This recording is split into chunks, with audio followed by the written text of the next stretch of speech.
In the vast and ever-changing landscape of North Africa, one figure stands out as a symbol of both revolution and controversy. Muammar Gaddafi, the enigmatic leader of Libya for over 4 decades, left an indelible mark on his nation and the world. His story is one of ambition, power, and the relentless pursuit of a unique vision. Join us as we delve into the life and legacy of Muammar Gaddafi, a man whose actions shaped the course of history in ways that continue to resonate today.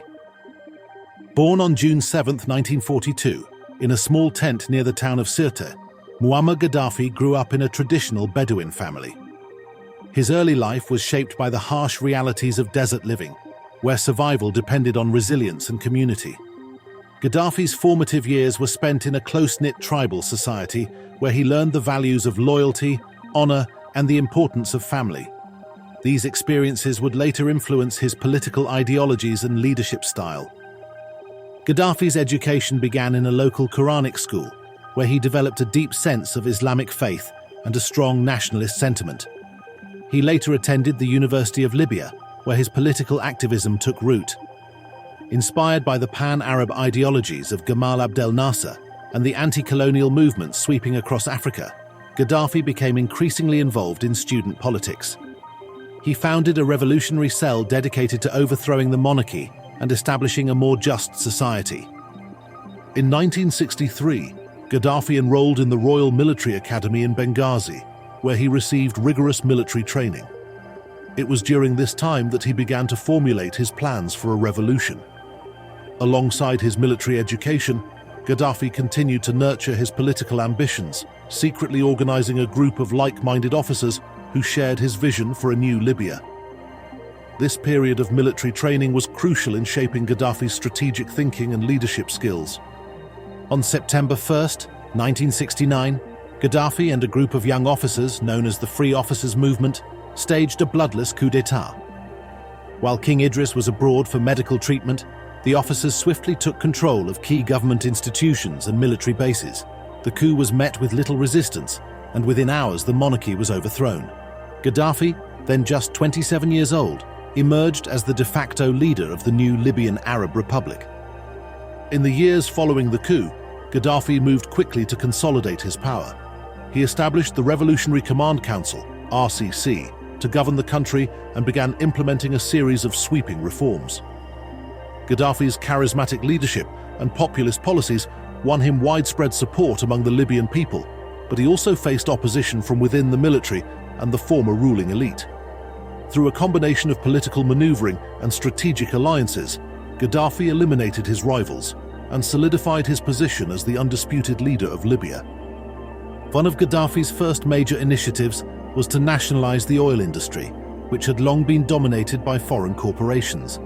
This move allowed Libya to reap the full benefits of its natural resources and fund ambitious social welfare programs. Gaddafi's government invested heavily in education, healthcare, and infrastructure, transforming Libya from one of the poorest nations in the world to one of the wealthiest in Africa. These reforms significantly improved the lives of ordinary Libyans, earning Gaddafi widespread popular support. Gaddafi's foreign policy was marked by a strong anti-imperialist stance, reflecting his deep-seated opposition to Western influence in the region. He aligned Libya with the non-aligned movement and sought to build alliances with other revolutionary governments in Africa and the Middle East. Gaddafi's support for various liberation movements and his vocal criticism of Western powers often put Libya at odds with the international community, leading to both diplomatic tensions and strategic partnerships. In 1973, Gaddafi launched what he called the Popular Revolution, a campaign aimed at creating a direct democracy and eliminating political opposition. He encouraged the formation of people's committees, grassroots organizations that would take over the administration of local affairs. Gaddafi believed that this system of direct democracy would empower the Libyan people and create a more just and equitable society. However, the Popular Revolution also led to a crackdown on dissent, as Gaddafi sought to consolidate his control over all aspects of Libyan life. Gaddafi's political philosophy was outlined in his seminal work, The Green Book, published in 3 parts between 1975 and 1979. In it, he advocated for a unique form of socialism and direct democracy, which he called the Third International Theory. Gaddafi argued that both capitalism and communism were flawed systems that failed to address the needs of the people. Instead, he proposed a society based on popular sovereignty, where the people would directly control the political and economic institutions of the state. Throughout his rule, Gaddafi's foreign policy was characterized by a mix of ideological fervor and pragmatism. He supported various revolutionary movements and governments around the world, from the Irish Republican Army to the Palestinian Liberation Organization. Gaddafi's vocal opposition to Western imperialism and his support for anti-colonial struggles earned him both admirers and enemies. His foreign policy initiatives often led to diplomatic crises and military confrontations, but they also helped to establish Libya as a significant player on the global stage. In 1977, Gaddafi declared the establishment of the Great Socialist People's Libyan Arab Jamahiriya, a state governed by his unique political theories. The term Jamahiriya was coined by Gaddafi to describe a state of the masses, where power would be held directly by the people through a system of people's congresses and committees. This new political structure was intended to embody the principles of direct democracy and popular sovereignty outlined in the Green Book. To implement his vision of a socialist society, Gaddafi established revolutionary committees, tasked with overseeing the work of the people's congresses and ensuring adherence to the principles of the revolution. These committees played a crucial role in furthering Gaddafi's socialist agenda, but they also became instruments of surveillance and control. The revolutionary committees were responsible for rooting out dissent and enforcing conformity, leading to a climate of fear and repression. Tensions between Libya and the United States reached a boiling point in the 1980s, as Gaddafi's support for international terrorism and his anti-American rhetoric drew the ire of the Reagan administration. In 1981, the US shot down 2 Libyan fighter jets over the Gulf of Sidra, and in 1986, the US launched airstrikes against Libya in retaliation for a terrorist bombing in West Berlin. The bombing, which targeted Gaddafi's residence and military installations, marked a low point in US-Libyan relations and further isolated Libya on the international stage. In the late 1980s and 1990s, Gaddafi initiated a series of reforms aimed at revitalizing his revolution and addressing internal challenges. He introduced economic liberalization measures, including the privatization of some state-owned enterprises and the encouragement of foreign investment. Gaddafi also sought to rebuild ties with the international community, leading to the lifting of some international sanctions. However, these reforms were often met with resistance from within the regime, and Gaddafi's grip on power remained firm. In the late 1990s and early 2000s, Gaddafi turned his attention to Africa, advocating for Pan-Africanism and playing a key role in the establishment of the African Union. He saw Africa as a potential counterweight to Western influence and sought to build alliances with African leaders. However, Gaddafi's involvement in African affairs was not without controversy, as he was accused of meddling in the internal affairs of other countries and supporting rebel groups. His relations with the Arab League were also strained, as he often clashed with other Arab leaders over regional issues. In the early 2000s, Gaddafi sought to rebuild ties with the West, leading to a series of diplomatic overtures and economic reforms.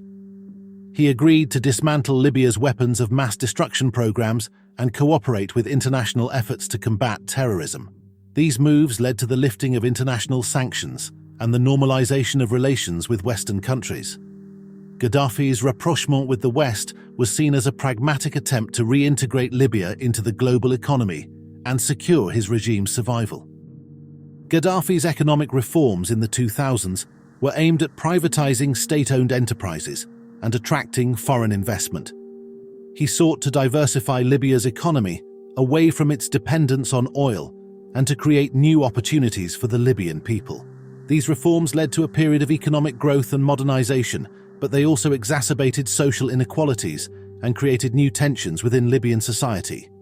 The benefits of economic reform were not evenly distributed, and many Libyans felt left behind by the changes. In February 2011, protests against Gaddafi's rule erupted in the eastern city of Benghazi, quickly spreading to other parts of the country. Inspired by the Arab Spring uprisings in Tunisia and Egypt, Libyan protesters demanded an end to Gaddafi's 4-decade rule and called for democratic reforms. The protests were met with a brutal crackdown by the regime, leading to a full-blown civil war. Rebel forces, backed by NATO airstrikes, gained control of large parts of the country, and by August 2011, they had advanced on the capital, Tripoli. On October 20th, 2011, Gaddafi was captured by rebel forces in his hometown of Sirte. Footage of his capture showed a disheveled and injured Gaddafi being dragged through the streets by a mob of rebel fighters. He was later killed, reportedly by a gunshot to the head. The circumstances of his death remain controversial, with some alleging that he was executed by his captors. Gaddafi's death marked the end of his 42-year rule and the beginning of a new chapter in Libya's history, one marked by uncertainty and ongoing conflict. Gaddafi's political ideology was a blend of Islamic modernism and socialism, reflecting his unique vision for Libya. He sought to create a society that was both deeply rooted in Islamic values and committed to social justice and equality. Gaddafi's interpretation of Islam was modernist, emphasizing the need for reform and adaptation to contemporary challenges. His socialist policies were aimed at redistributing wealth and empowering the Libyan people, but they were also marked by a strong authoritarian streak. Gaddafi's political ideology was a complex and often contradictory mix of religious, nationalist, and socialist elements. Gaddafi's personal life was marked by both public displays of eccentricity and private moments with his family. He was known for his flamboyant fashion sense, often appearing in public in elaborate traditional robes or military uniforms.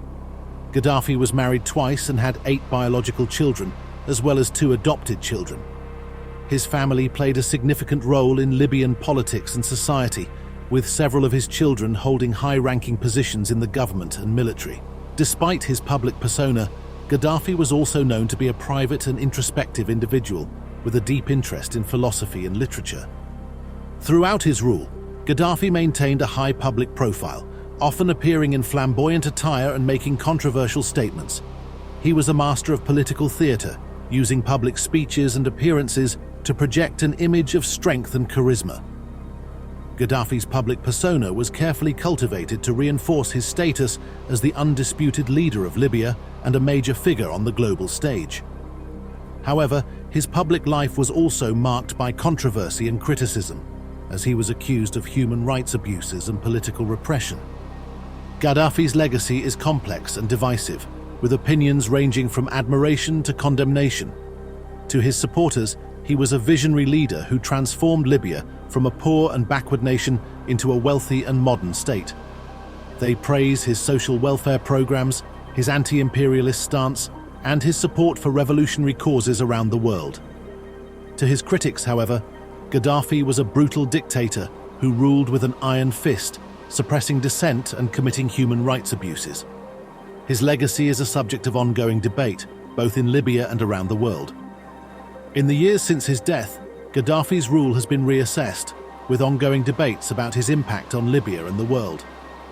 Some argue that his social welfare programs and anti-imperialist policies had a positive impact on Libyan society, while others point to the repression and human rights abuses that characterized his rule. The posthumous assessment of Gaddafi's legacy is a complex and nuanced process, involving a reassessment of his policies, his ideologies, and his impact on global politics. As Libya continues to grapple with the aftermath of the civil war and the challenges of rebuilding, the debate over Gaddafi's legacy is likely to continue. Muammar Gaddafi's life and rule were marked by controversy, ambition, and a relentless pursuit of his vision for Libya. His story is a testament to the complexities of power and the enduring impact of a single individual on the course of history. As we reflect on his legacy, we are reminded of the challenges and opportunities that come with leadership, and the importance of balancing vision with responsibility.